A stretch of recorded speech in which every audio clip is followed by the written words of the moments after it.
Laura with us tonight. Hi, everyone. I'm Laura Zingon, Senior Editor at Inside Schools. And as my bio shows, that I have been visiting and writing about New York City public schools for 18 years. I lost count, I think 400 or 500 schools over the years. I also am a former member of the New York City Panel for Educational Policy. I was the Manhattan Borough President's appointee. And my proudest accomplishment is that both my children are the fourth generation of my family to grown up in the city and attend New York City public schools. I'm also a public school graduate, Port Richmond High School. Maurice? Awesome. Thank you, Laura.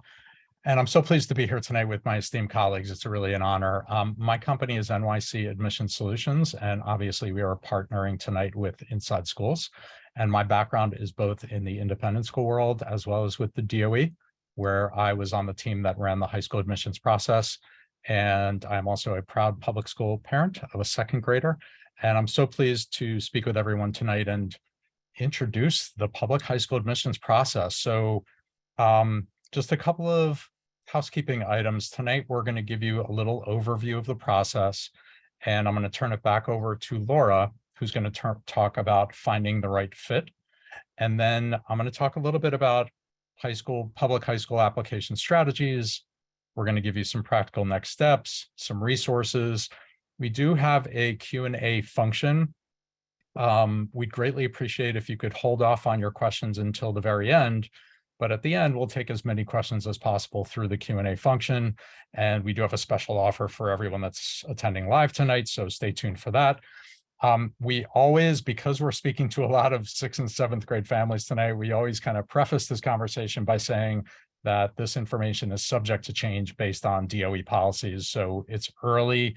You're getting a really good head start on learning more about this process. So the policies and timeline for next year that current 7th grade families will experience next year are not yet finalized, but we're going to obviously do the best job we can to give you a sense of how this all works.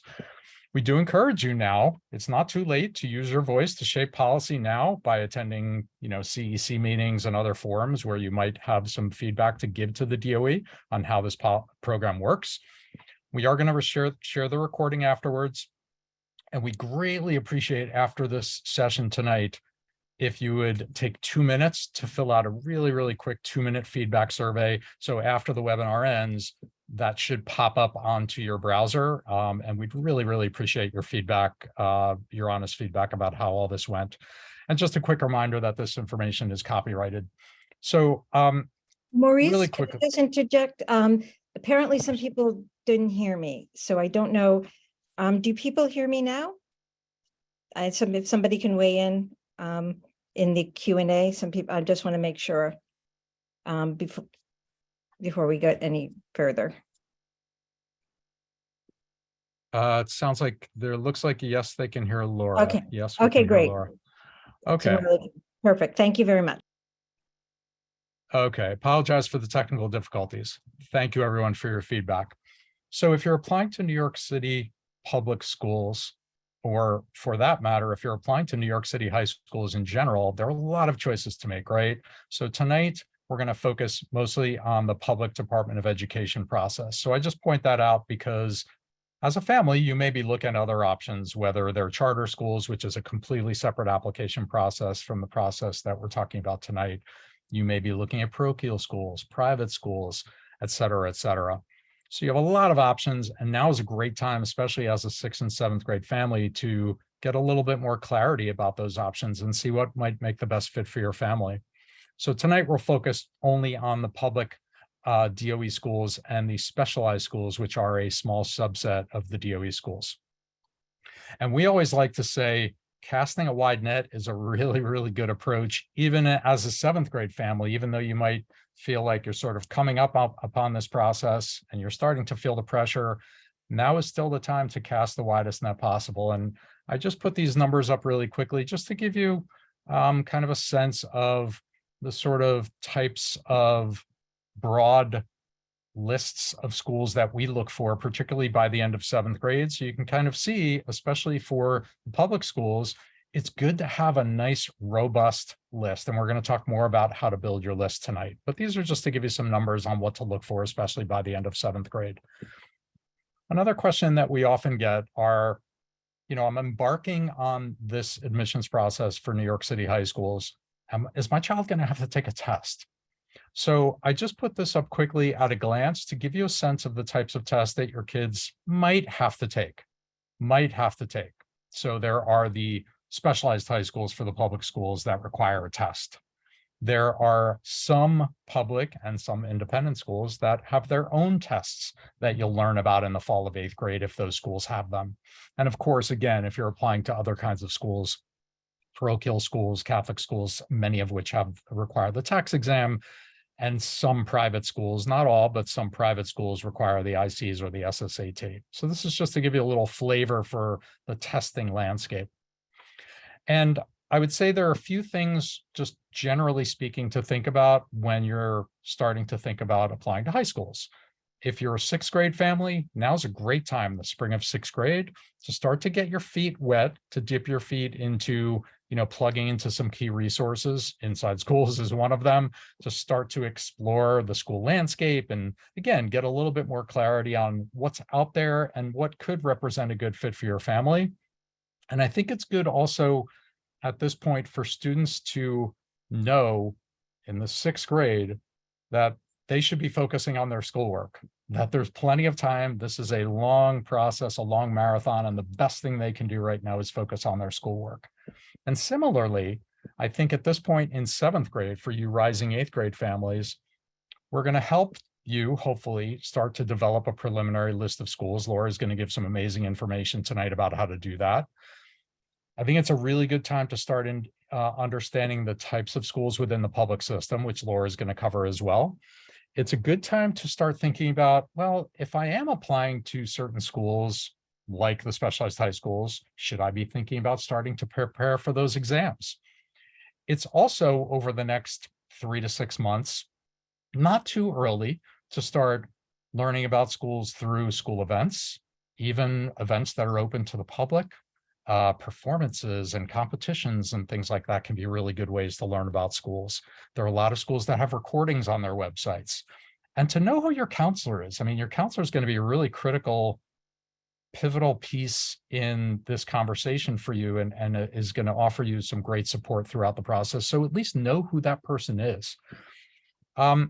So broadly speaking, everybody that's on this webinar or listening to the recording is presumably applying to public high schools in New York City and should be applying to public high schools in New York City because there are some amazing schools and there are a lot of them.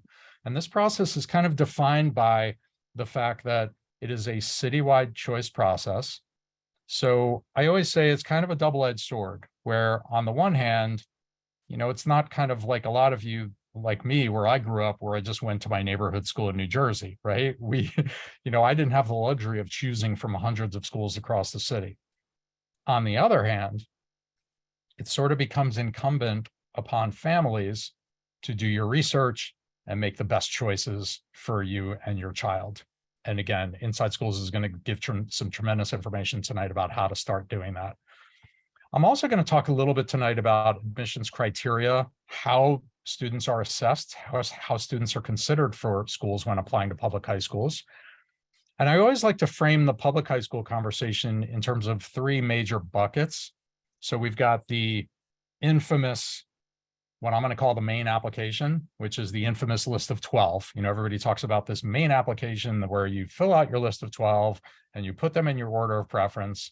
So that's kind of one bucket, which encompasses most every public DOE school in New York City.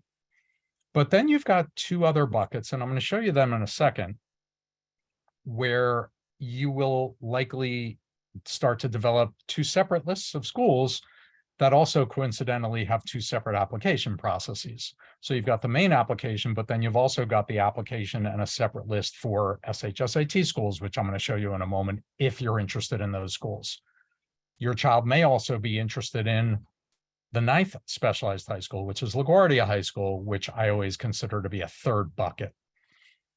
So hold that thought for a moment. I'm going to get back to this notion of buckets.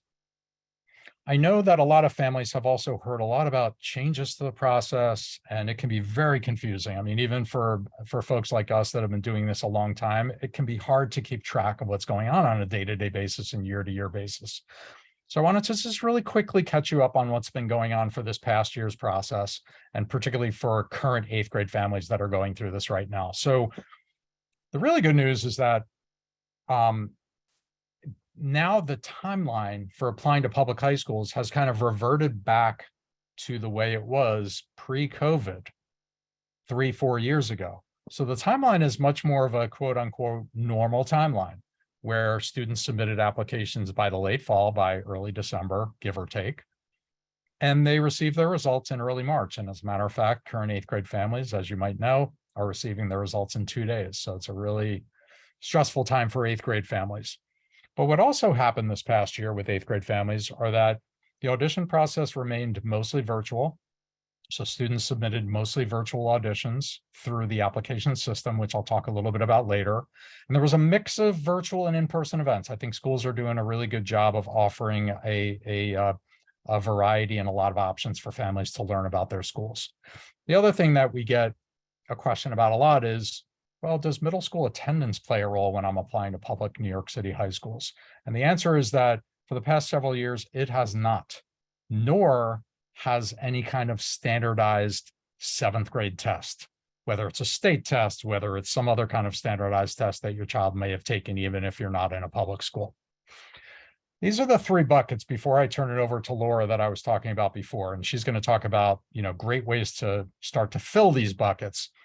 But in essence, your job is going to be by the fall of 8th grade to decide how to fill these buckets.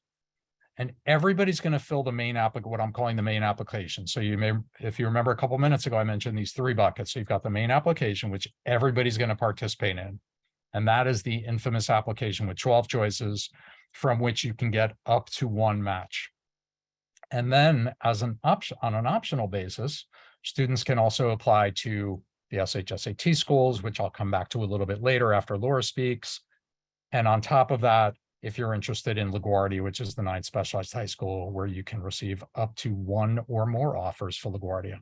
So I'm going to take this opportunity to turn it over to Laura. Thank you, Maurice, and thank you again, Stephanie and Gigi. So I'm adding a pop of color because I'm going to shift the focus a little and talk a bit about how to explore your options and how Inside Schools can help. So where to start? The good news is your 7th grade and 6th grade families, you have plenty of time, even 7th grade. Start exploring, doing a little bit every so often, do it at a relaxed pace, cast a wide net.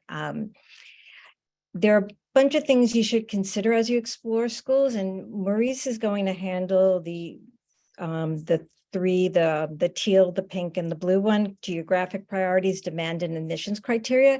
As you look at a school, you should peek at those 2 just to keep it in mind, however you take notes. It could be a pad if you're into spreadsheets, whatever, but take note of that.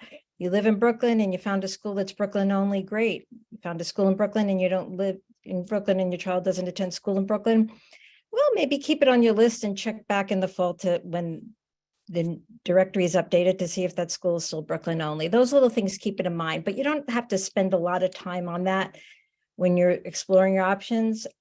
I'm going to talk about the top 2, what matters to you, and the options available. And I'm going to talk about the main application, the application at 12. Maurice is going to talk about the specialized high school. So what matters to you, Maurice? We'll go on to the next slide. Thank you. We go into more in-depth talk about this on Inside Schools, but briefly, the majority of high schools in the city are actually on the small side, under 500. You'll find a lot of enrollment 500. Small schools, they tend to offer more personal attention. A lot of them we find may actually offer better college advisory because the guidance counselors and college counselors don't handle as big a load. Because they're smaller, they can offer things like small group advisories where students meet once a week, maybe more, and with an advisor. Downside is small schools often don't have as many course offerings or extra activities. Large, A large school offer more courses, more activities, more sports. You can only do so many.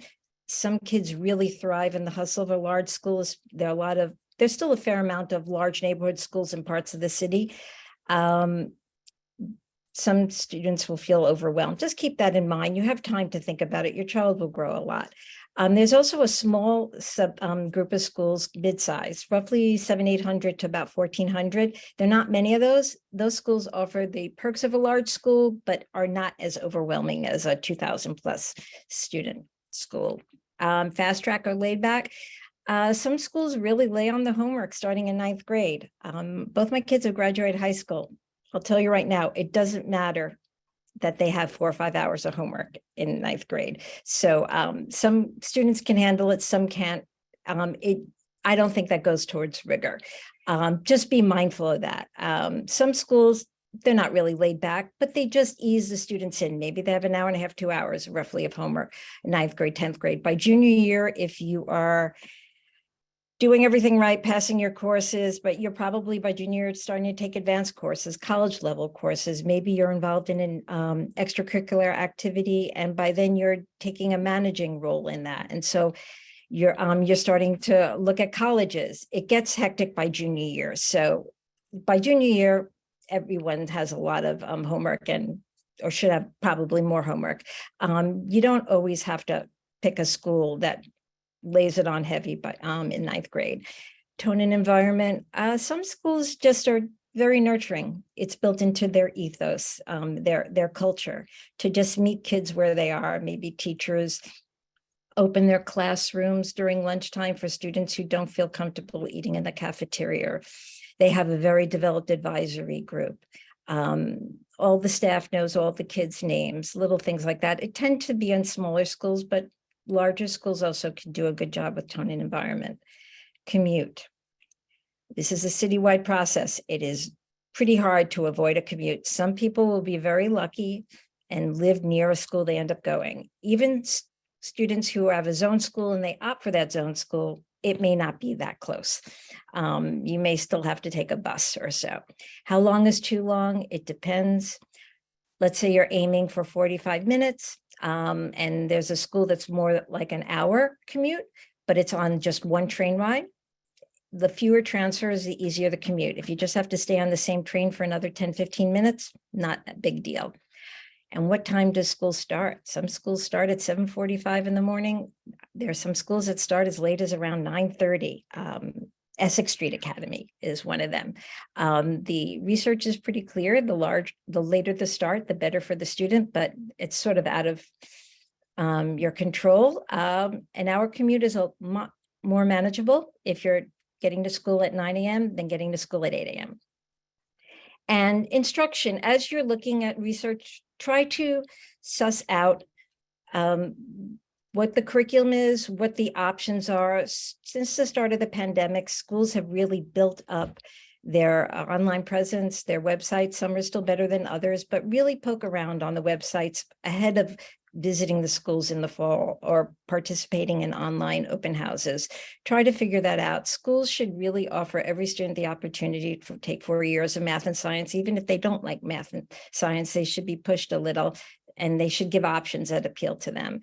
And I actually have a guide on Inside Schools about what to expect in high school that delves into that more deeply. So we can go on to the next slide, but keep these in mind as you're exploring. So now I'm going to talk about categories of schools that you may come across. And this is for the main application, the schools that you'll rank up to 12. The first one is a big category, career and technical education. And this is a big category because it covers a lot. CTE combines traditional high school work with professional training in a trade, and it varies. There are a broad range of trades: advertising, film, software engineering, aviation, engineering, architecture, medical support, graphic arts, agriculture. That's just to name a few. Some of the CTE programs are just a program within a larger school that only some students take part in. Some CTE are schools. The entire school is focused on a particular CTE. And in the case of a few schools like Thomas Edison in Queens, It's a large school that has, I believe, 7 different CTE programs, and there's no theme. They're automotive, pharmacy, engineering. They have a range of them. So as you look for CTE schools, you're going to also have to really look at what the theme is and what they offer towards that theme. The next one is early college. These are schools that are partnered with CUNY colleges, and the goal is that by junior year, you start taking college level courses. And in theory, they offer the opportunity to graduate with an associate's degree that you earn from the partner CUNY college free of charge. So you earn college credits for free. You can earn a full degree, but even if you don't earn the full associate's degree, you have these college credits you've earned for free that you can apply to the college, and it can actually help you save money in the long run. A lot of the early colleges are 9 to 12. You graduate after senior year. There are a few that generally called the P-Tech schools, named after the founding 6-year early college school, where you stay for 6 years and you graduate with both a high school diploma and an associate's degree. International baccalaureate, there are not that many schools that offer it, but it's a growing number. The IB is a degree recognized at universities in more than 100 countries around the world, hence the name international. The IB curriculum is very demanding. By junior year, you're taking very much college level courses. Their upper grade courses are probably more demanding than even advanced placement courses. Project-based schools, there are about 30 schools that are part of the New York Performance Standards Consortium.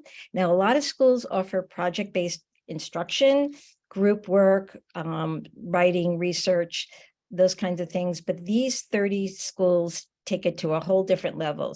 Students who attend these schools are exempt from taking all but the English Regents exam, which are, students have to, New York State requires students take Regents exams in all the main subjects to pass them in order to graduate. Instead of taking Regents exams, except for the English they complete these major exit projects in their core subjects that involve a lot of research, a lot of writing, oral presentations, and they're really interesting schools, and there's a nice range. And then arts focused. Some of them you have to audition for, some you don't. If your child is very much wanting to do a particular art, look into the audition-based ones, but also keep in mind that you might find a school that you like that doesn't have a particular theme, and your child can pursue free programs across the city to fill their desire to dance or to act. And I guess we can go on to the next screen about how we can help. So InsideSchools has 2 platforms. Our main site that was established in 2002. We just celebrated our 20th anniversary. We have a profile page for every high school in the city. We have a guided search tool, which I'll show, mission guides. And then at the start of the pandemic, because we were all sequestered in our homes, we created an online forum so families can meet up and discuss topics, not just admissions, but all topics of education. And I'm going to share my screen now quickly and give you a real quick tour.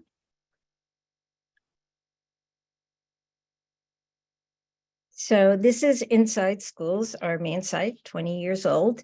First thing I wanted to show is at the top, we have main pages for the main grade levels. If you click on high school, you'll see that we have how to apply. You can sign up for a newsletter when that pops up. What to consider, what we talked about, we go into more depth on these guides, and your options, what I talked about, we go into more depth here.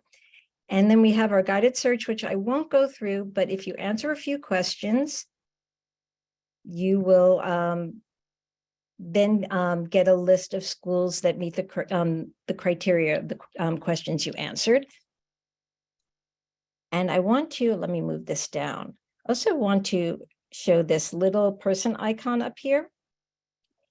One of the features we added when we added the guided searches, and we have guided searches at all levels, is that you can favorite schools and you can save your searches if you set up an account. So I've already set up an account. And you can see I actually completed the guided search, and these are the criteria I answered. I actually want to look at schools in all boroughs. I entered this address in Brooklyn, which is actually where my grandparents lived. And you can click on that once you save the search, and it'll go. So that address is zoned for James Madison High School. And once you save it, you can go back at your leisure and start going through schools. There are ways to sort the schools by distance, by college readiness, and all different things. We have narrow filters.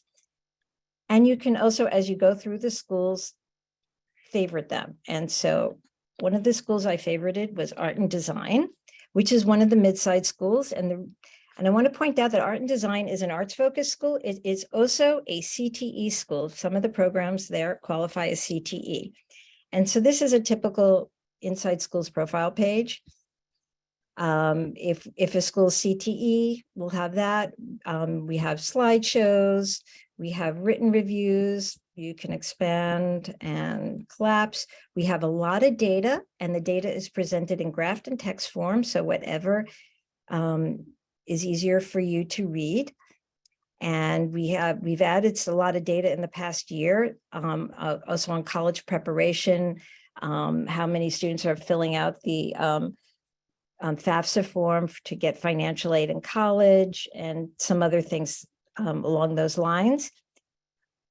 The profile page is really a portal to your research, because especially in the spring, and certainly for sixth graders, you have plenty of time. You're not going to be visiting schools yet. So a lot of your research is going to be talking to people, maybe your counselor, and researching online. And we try to create the links that make sense. So at the bottom of these stats, you'll see more DOE statistics for that school. That takes you directly to that school's dedicated data page on the DOE's website, where you can look at reports, the school quality snapshot and guide, and other reports that relate to the school. And you could just close the window when you're done. Another thing you can do, and Maurice will talk about it in a couple of minutes, at the bottom of the directory offerings, we actually have a dedicated link to that school's page on the My Schools directory.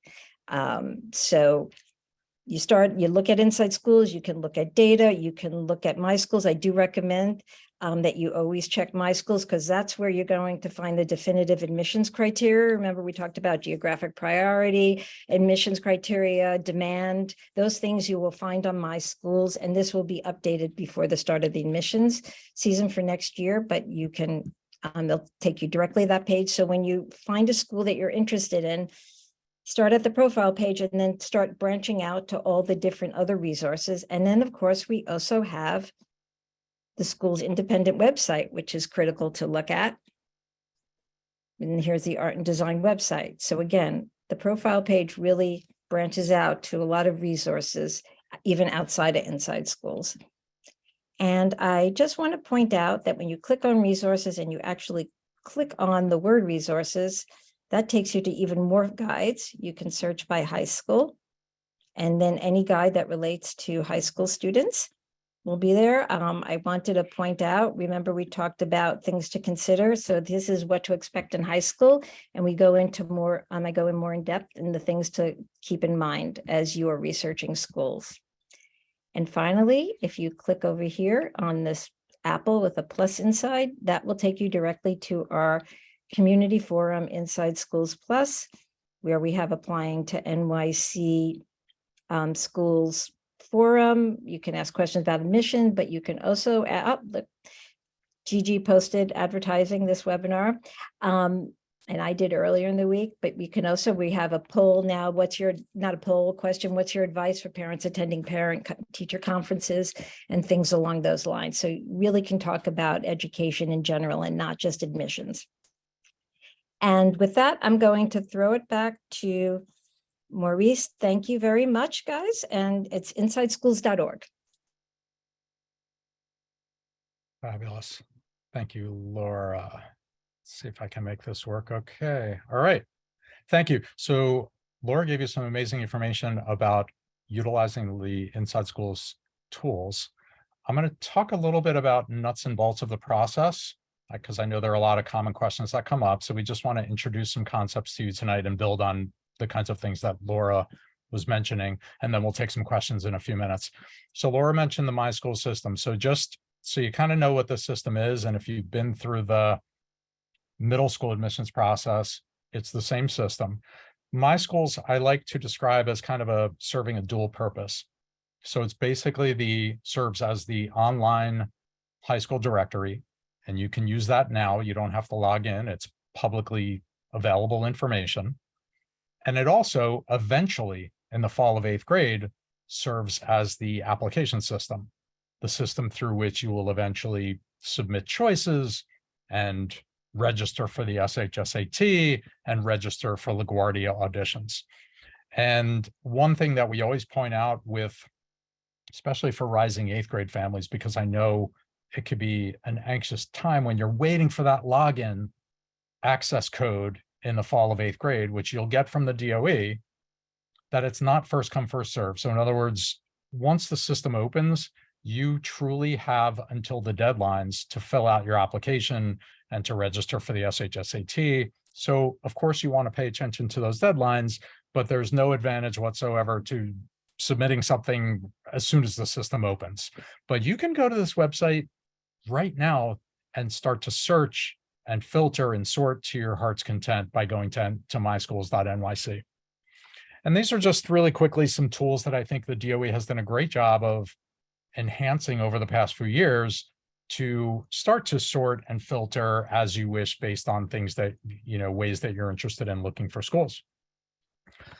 One of the other things that you're going to see, and that you might have mentioned Laura and I alluding to throughout the conversation, is the fact that when you apply on the main, when you're completing the main application with the 12 choices, you're applying to programs within schools. So I'm not applying to Bard High School, Early College, Queens per se. I'm applying to a program within Bard. Now, this screen is a little bit confusing because the shot on the right is actually not Bard because Bard only has one program that you can apply to. But I wanted to give an example of a school that also has more than one program, and this happens to be University Neighborhood High School that has 2 programs. So just know that eventually when you're filling out that main application, there may be some schools you come across where you might be interested in applying to more than one program, depending upon the interest area of that program and what the focus is for that program. And each one of those programs fills up one of the 12 spots on the application. The other thing that I wanted to sort of build on that Laura had mentioned is something else that you'll see in the My School system. And we don't expect you to leave this webinar being experts at all of this, because there's a lot of information here, but I just wanted to introduce a couple of key concepts. One is the concept of applicant demand. So you're going to see a section called Seats and Demands from last year, which will give you a sense of how many students applied to that program last year and how many seats are actually available.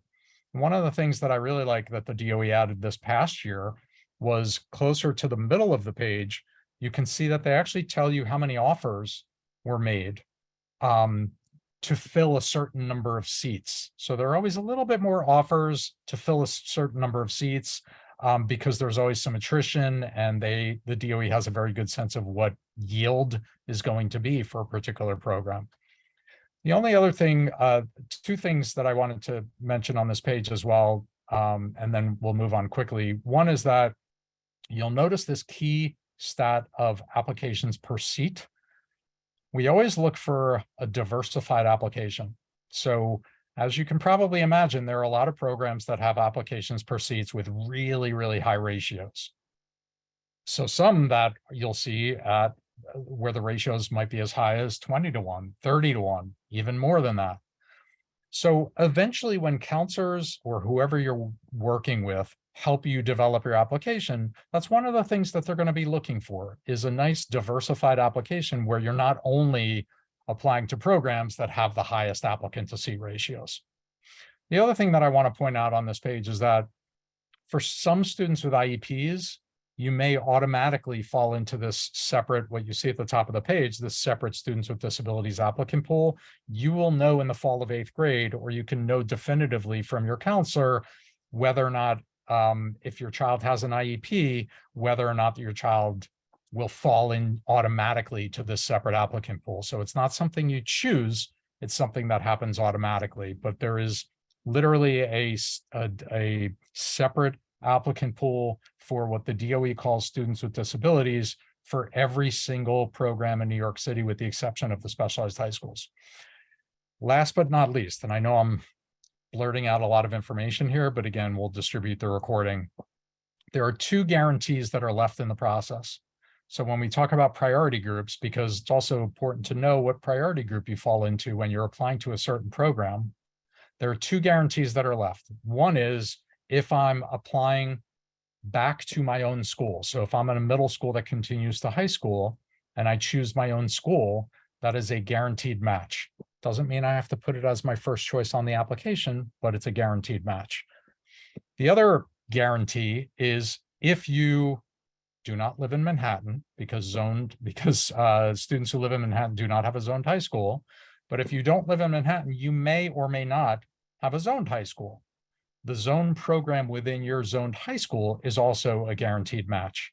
Again, you don't have to put it on your application as your first choice. You also don't have to put it on your application at all if you choose not to.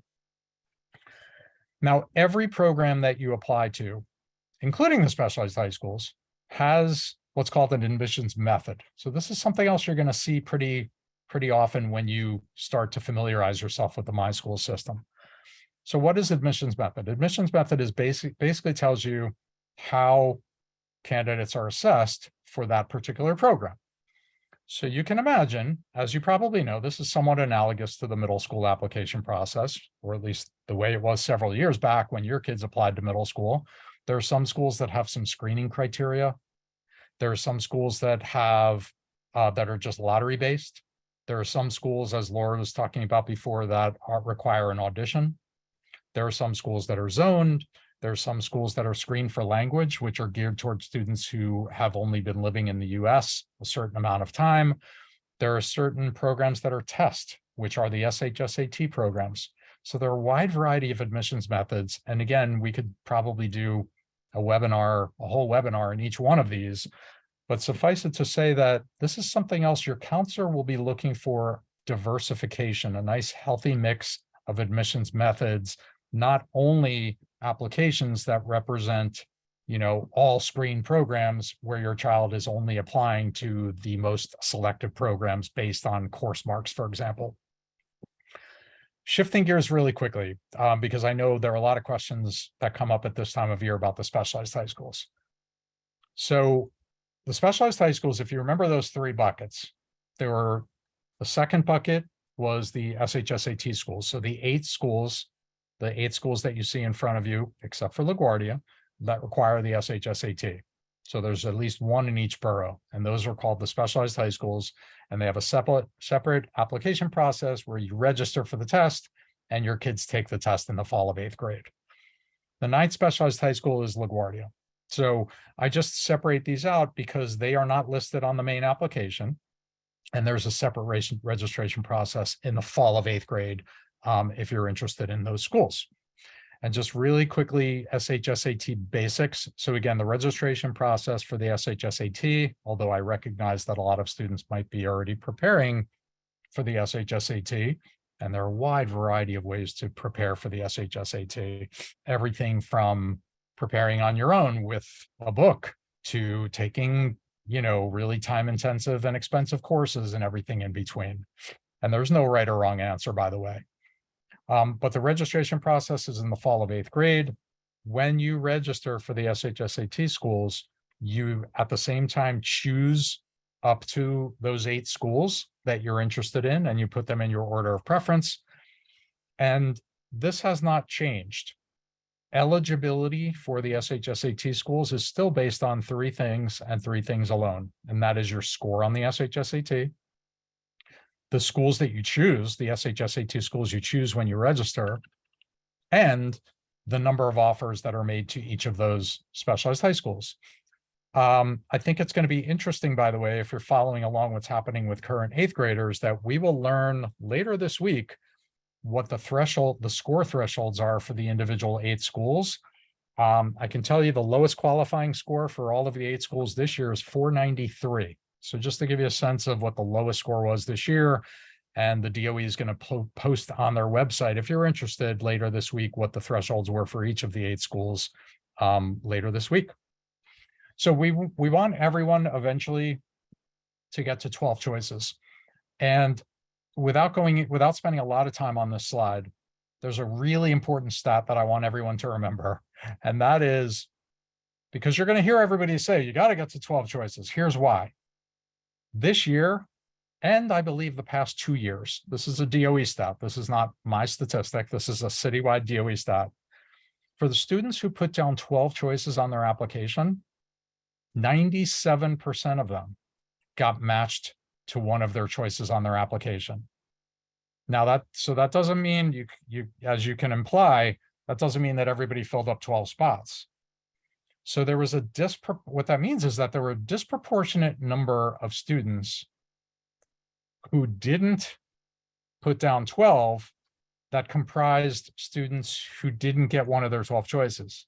Let me say that again. There was a disproportionate number of students that didn't get matched to one of their choices on their main application because they did not put 12 choices on their application. So what counselors are going to be looking for, what your counselor is going to be looking for, or whoever you're working with, what they're going to be looking for, is that one of your ultimate goals by the fall of 8th grade is to get to 12 choices that you're comfortable putting on your application. And again, I'm not going to spend a lot of time on this slide, but your counselor is going to look for all these things. They're going to look for diversified application when it comes to priority groups. They're going to want to make sure you put your choices in true preference order. They're going to look for a mix of admissions methods, et cetera, et cetera, et cetera. So a lot of the things that we talked about tonight. And we're going to do probably more webinars on this later in the summer and the fall to get more in depth on each of these concepts. But the bottom line is we want everyone to start developing a robust, diversified list. Know who your counselor is, because they're going to be a really, really key point of contact. So spring to-do list for 7th grade families. Loop into key resources. You should be starting to develop your list of schools. We want you to start checking out school websites, casting the wide net, take advantage of all the amazing Inside Schools resources that Laura mentioned tonight. I think it's also a good idea to start collecting, pieces of work, to start putting together a little academic portfolio, because there may be some schools that are looking for work samples when you start to apply. There are still some of those out there. And to consider, if you haven't already, does test prep or audition prep make sense? By the way, on the DOE website, there are audition guidelines for all the audition programs, so we know what those programs are asking for. Know who your counselor is. And there's a great new tool, an events calendar on the MySchools website, myschools.nyc. Get to know that calendar. There are schools that are having events right now, so it's not too early to start looking at that calendar. And for 6th grade families, it's early. Take it slow. This is a good chance to just start getting your feet wet, get in the loop with the DOE announcements and the way the DOE messages the process. Preliminary research is perfectly okay, but don't overdo it. This is a marathon. And as I said at the outset, students' most important thing to do right now is focus on your schoolwork.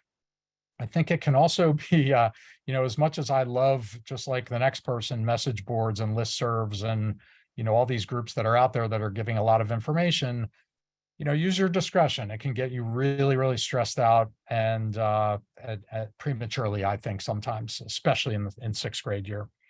This is the timeline for results right now. And then we're going to go into some Q&A because I know we're running out of time. This is what happened this past year. Now, this may be subject to change. This may or may not change slightly next year, but parochial school results, Catholic school results came out in January. That's all out. What's happening right now? Independent school results came out just last week. And on Thursday, 8th graders are going to get their results. So whether or not it's early March next year, we'll see. Fingers crossed.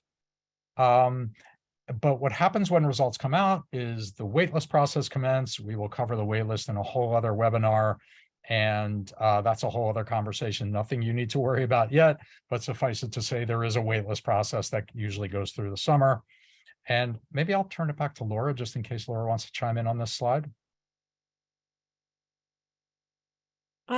No, well, get started at InsideSchools.org. I know I've been trying to answer some of the Q&A ahead of time. Someone asked about CTE. We actually explain those in depth over on Inside Schools, and you can check out profiles. One thing I forgot to point out in the profiles is that if you scroll to the bottom, we have a comment section, and for each profile, and you can read the comments that other families posted, and you can post questions there about that particular school.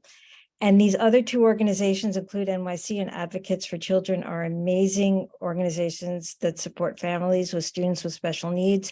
They both have helplines. If you have specific questions about your child who has an IEP or encountering problems, I strongly urge you to reach out to them.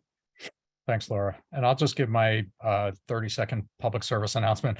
If you're interested, we'd love to talk to you about how we can help your family. We have a small team of admissions experts, including Stephanie, who's here tonight translating, who are amazing. So we're happy to talk to your family about how we can help you, or how we can help your school community. So contact us. We're always happy to give a complimentary introductory phone consultation. With that, I will invite questions through the Q&A, and we'll try to get to as many questions as possible. And I will just start with some of them that I see here.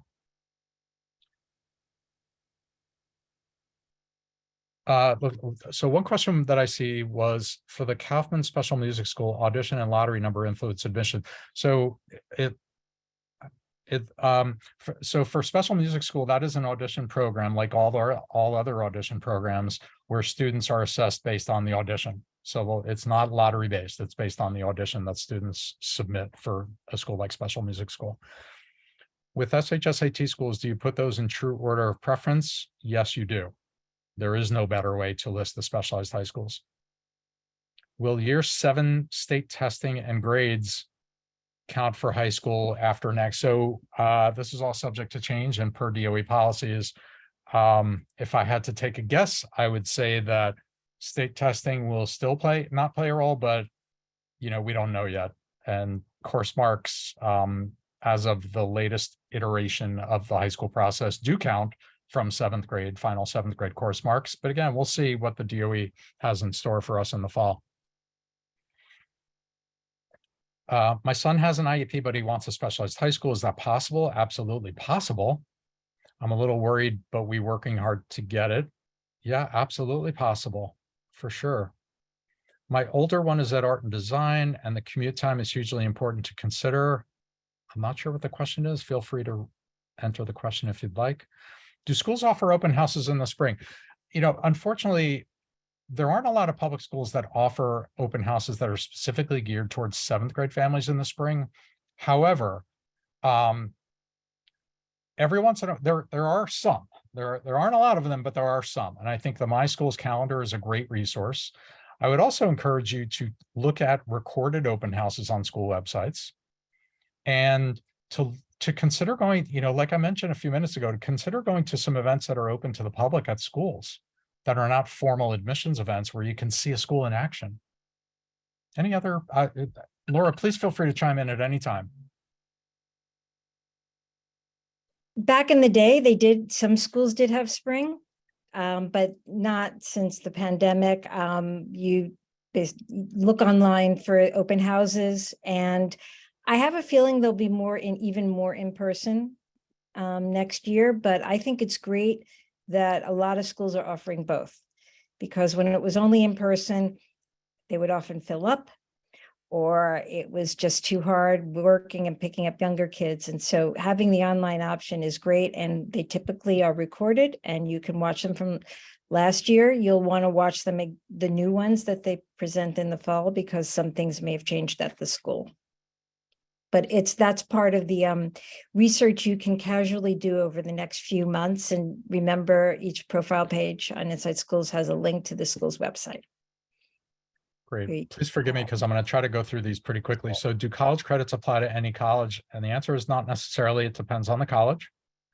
If my child takes college courses and earns an associate's degree, would that affect her college application with regard to being a first-time college applicant or the Excelsior Scholarship? I would greatly appreciate you reaching out because I'd love to talk to you about that question individually. So please feel free to send me an email and we can arrange a conversation. Can you please talk about 10th grade entry options? How can we enter in 10th grade? There is an application process for 10th grade. So you can, as long as you're still a New York City resident, you can apply as a first-time 9th grader. So I hope that answered that question. I will say check, sometimes a school will not have any 10th grade seats for that particular year, and it'll show that on my schools. There are fewer seats available for 10th graders. So really check my schools, that section that shows how many seats are open for incoming 10th graders. There are a couple of questions I see about preparing an audition, which we can answer individually if you get in touch with us, because that's more of a kind of child-specific question. Are charter schools included on Inside Schools? I will let Laura take that.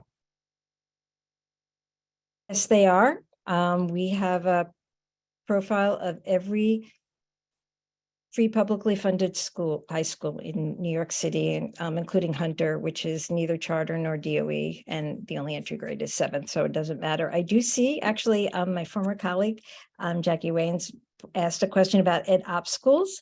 That's an admissions method, and ed-op schools admit across the range. They were designed to take the full range of students, some students who at very high end of academic achievement, some who are struggling, and a lot in between. Typically, the school gets to, following that formula, pick 50% of the students, and the algorithm picks 50% of the students, but it's not quite open. There is some assessing, but it is, I guess, looking at grades, I don't quite know. That it keeps it tweaked during the pandemic. But the goal of ed-op is really to get a broad range of students, and there are some amazing ed-op programs in the city. Don't feel that you should only look at screen schools to get rigorous education. That's not, I in fact strongly urge, even if your child has stellar grades across every subject, to really look at some schools, and ed-op would be a great one. Some ed-op schools would be a great option. By the way, in case we run out of time, we are going to do our best to collect all the questions and get you distributed answers afterwards, just in case. There was a question about grades of students coming from independent middle schools. So independent middle schools will report grades to correspond with the DOE policies as well. So that's done very consistently with what public schools are doing. The big difference is that independent schools manually enter those grades because the DOE doesn't have the grades in the system. Update on the lottery process for next year. So really quickly, I mean, the expectation is that the lottery process is not going to be any different. So basically everybody will get a random lottery number in the fall of 8th grade, which helps the algorithm distinguish one candidate from the next and can act as a tiebreaker. And I would just say one of the best places to start learning about the lottery component of the process, if you would like to, is the DOE has a great 7-minute video on their website. So I encourage you to check that out if you're interested in learning more about that. How do you find out about admissions percentages for children with IEPs for individual schools? So I believe this is going to answer the question. Every school allocates a certain percentage of seats for students with disabilities. And that percentage is based on a borough-wide percentage, a borough-wide allocation. So it depends on the borough. For Manhattan last year, I believe it was something like 18, 19, 20% or something like that, but it depends on the borough. So every school within a certain borough will allocate, roughly the same percentage. Is the process different coming from an independent school? Again, not really. The biggest difference is the independent school is going to enter a lot of the data for you. Are middle schools grade weighted at all? I think we answered that question. So 7th grade, the final 7th grade course marks are currently what matters most in public high school admissions. Has it been announced when the SHSAT will be given in the fall? No, it has not yet. I mean, fingers crossed, it'll still be given in late October, early November, like it was this year, but we don't know yet. What are examples of work samples? So yeah, they could be writing samples. When I mentioned before about starting to collect an academic portfolio, they could be writing samples, they could be a paper, an analytical piece of work, a social studies project, something that was done by the individual that ideally has teachers' comments or grades are nice to have in the fall, just in case any schools request something like that. Will my child be guaranteed a seat in our zoned high school by our home address? Yeah, so if you have a zoned high school based on where you live, assuming you don't live in Manhattan, because there are no zoned high schools in Manhattan, you are guaranteed a match to the zone program in your zoned high school, unless you match to something you listed above that program on your application. If the school that a student attends has a high school, will they be given priority? Yeah, so if you go to a continuing school, that's also a guaranteed match, unless you're matched to something you listed above it. How will we know if a school is fast-tracked or laid back? I'm going I guess I'll take let that Laura one. take that. Yeah. Ask questions. A great one is how much homework does typical high school students have in ninth grade? That's a great one. Some schools will probably say, oh, our students spend 4 hours a night. And I mean, that's and you know, I like to think of it actually more as intense or not so intense. And remember, I said that by junior year, if your child is, you know, working hard and passing their classes, it gets more intense anyway. Both my kids graduated high school, and I told it really, there's no need to have 4 or 5 hours of homework. The specialized high schools are all intense. So in case you're knowing that, they all fall into the intense category. Some students thrive in it. A lot of 14-year-olds, they'll get to the point where they can work 3-4 hours. They may not be there at 14. And that's okay. And it doesn't in any way compromise the quality of your education. So again, we're doing our best because it's 7 o'clock already. So we understand if folks have to run. Are you all okay staying for another few minutes, Laura? Sure. Okay, so we'll take a few more, and we're capturing as many of these questions as possible, just in case we can't get to everything. There was a question about grades and what grades will count as of right now. Again, the expectation is that final 7th grade marks are the ones that will account. Absences and latenesses do not currently count. And I'm trying to be really clear about this because the DOE hasn't finalized anything yet, but you know, we can expect if things are like they were this year, attendance and punctuality will not play a role, and 8th grade marks will not play a role. Are some portfolio schools still lottery schools? So that's kind of a longer answer. There are some, by portfolio, you probably mean consortium schools that are asking for some kind of assessment, and lottery plays less of a role with those schools, but we can answer that individually if you'd like to contact us, because it's kind of a longer answer. Can you review how to see the applicants per available stat on InsideSchools? No, but in the high school guided search, you can search by demand, and so we put them in buckets. And so the very high demand schools, you can actually sort by demand. One of the tricks have in casting the wide net and getting a balanced application is that you can look at schools of high demand and then reverse it, sort them by looking at the lowest demand schools and start scrolling through that. You'll see schools that are staff recommendations. You might see schools that have an interesting CTE program or arts program, and then you click it open, and don't be afraid to click open and look at a school that you haven't heard of or anything.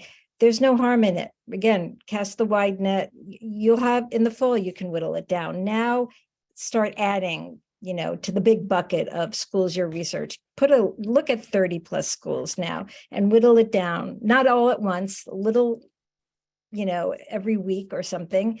Your child's interests may change, your child may grow and all those things. And so the list may shift over time. You put a wide smile on counselors like us, our faces, when you come to us with a really robust list. SHSAT schools are separate from the high school application. That is correct. What percentage of high school applicants were admitted to their top 4 choices on the main application? Well, hopefully we'll find out from the DOE pretty soon about what happened this year. Last year it was, I believe it was something like top 4, maybe 75% or something. I don't recall exactly. I think like top 3 or 4 was in the 70s. Is the lottery in, oh, I'm sorry, Laura. No, I was just going to say it's worth saying again at this point. It really is important to fill every slot, put all 12, list all 12, fill all 12 slots on the application. Ranking less really can undermine your chances of getting in a school that you like. So you should, out of 400 plus schools, you should be able to find 12 that you like. Maybe some more than others, but all 12 that you like. Is a lottery involved in the process? There is a lottery involved in the process. So everybody gets a random number, and the lottery plays a greater or less of a role, depending upon the kind of admissions method, the kinds of program you're applying to. So again, I think a good starting point is that great video on the DOE website to learn more about the lottery.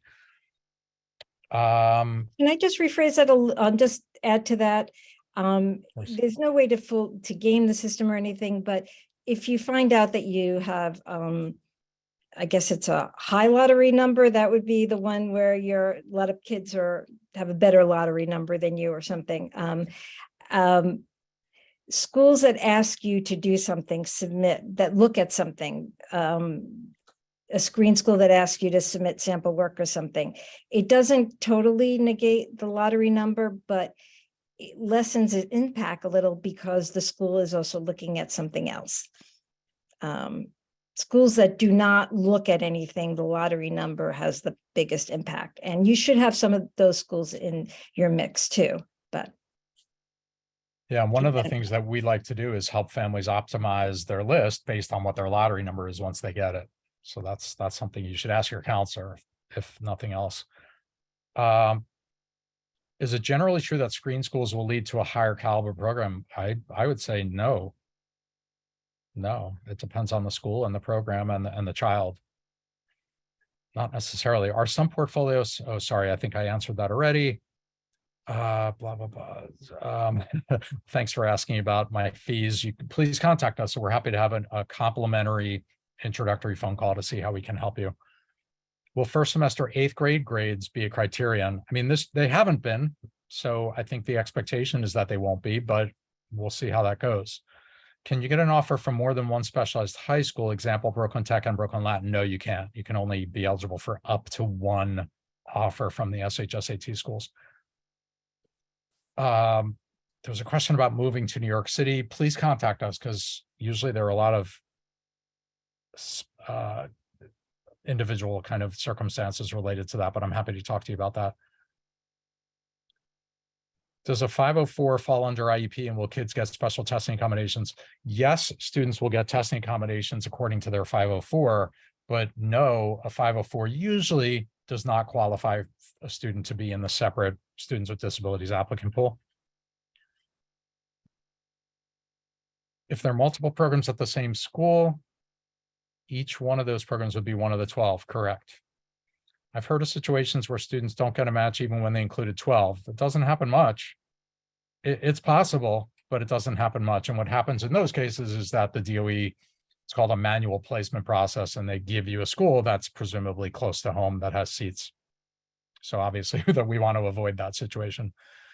When and how do lottery high schools announce that your child has been accepted? So, well, assuming you're a rising 8th grade family, that'll be, next spring. Unless I misunderstood the question. If you mean charter schools, lotteries typically held the beginning of April. So if there's still time to apply to charter high schools. Not all of them actually accept new students incoming in 9th grade, but ones that do, or 10th grade. There's charter lotteries always are the very end of March, very beginning of April. So there's still time to add your name to that. And they all happen within a day or two of each other, and then you find out. And those offers are completely separate from the DOE process and offers. Perfect.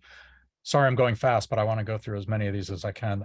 Is it possible to get a better lottery number if you have a 90+ average? No. The lottery numbers are completely independent of grades and anything else for that matter. What are the increments for the tiered schools? So for this past year, this most recent admission cycle, I'd recommend going to the DOE website because they tell you exactly what the tiers were based on your 7th grade course marks. And basically those are the tier that you fall into based on your 7th grade course marks determine where you fall in line for offers to that program. Was the cutoff for lottery preference this year 95%? There's no cutoff for lottery. I'm not exactly sure what that question means. Was the cutoff for lottery preference this year 95%? Or do they mean the grade? There are some schools that screen, but it's sort of screen lottery. So every student who meets the minimum grade, let's say you need 85 in core subjects. Any student who has at least an 85, it doesn't matter if you have a 92 or 95 or an 86 in them. If you make the minimum cutoff, you go into a lottery, and then they choose the students who meet that tier 1 via lottery. And that's when your lottery number actually comes into play. That's right. So just to be really clear, there are tiers. Once you're in the tier, then you're in part of a lottery. So we don't want to confuse the tier you're in based on your grades with the lottery. They're two kind of separate concepts. How do I find out if a high school has model UN? Look on their, schools are very proud of their model UN. I bet there's something on their website. That's a great way. That's something you could probably figure out from the website. Post a comment on the Inside Schools profile. Hey, does this school have a model UN? And certainly you can always email the parent coordinator. We actually provide links to the parent coordinator's email on the profile page. And when you actually go visit the school, ask. If applying from private school for last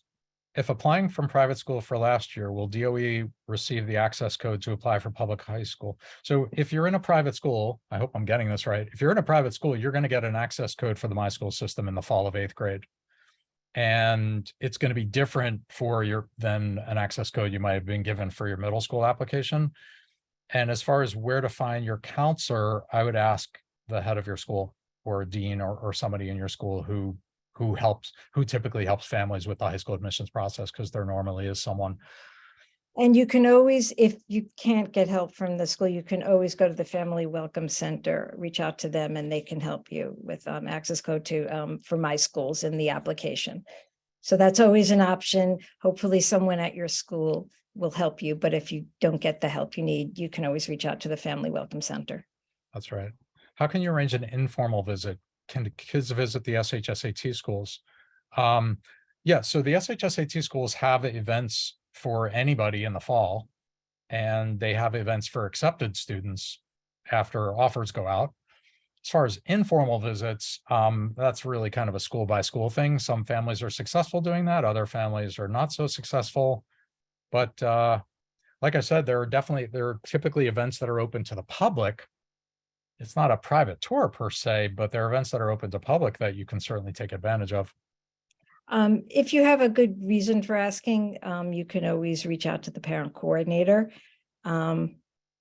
Sometimes they'll accommodate, especially if there's a good reason why you're asking for it. So high school selection is basically a lottery again, apart from the specialized high schools. No, that's not necessarily true. So again, it depends on the admissions method. There are a lot of schools that either have a screen or have an audition, or the open programs are the ones that are the pure lotteries.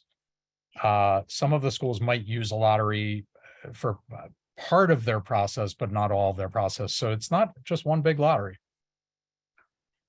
Can you explain the combination of tier and lottery? Again, this is kind of just because we're running so late, maybe what I can probably do is blog about that and answer those questions that way, because I know there are a lot of questions about screen tiers, and we can cover them in subsequent webinars as well.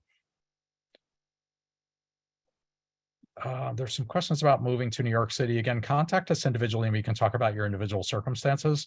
What happens if my child does not list the zone school? You have that right to not list the zoned high school.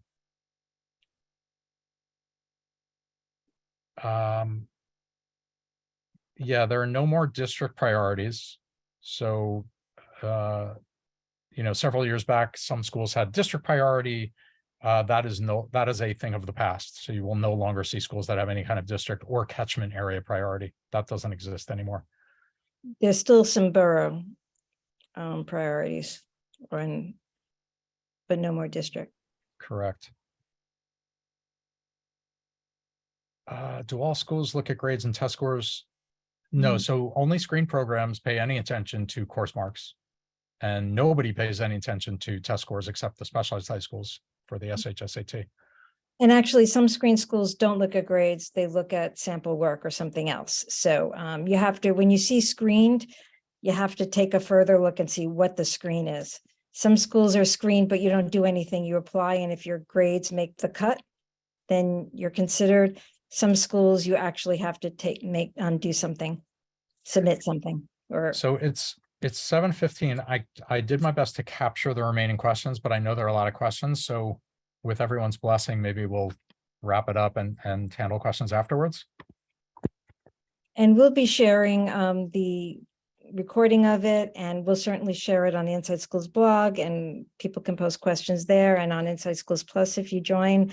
It's free to join. We just, we just ask you to answer a couple of questions. It's really more to avoid spam than any other reason. So we did capture all of the questions that we didn't answer. We apologize, but I want to thank our panelists and Inside Schools and everybody that was able to join us tonight.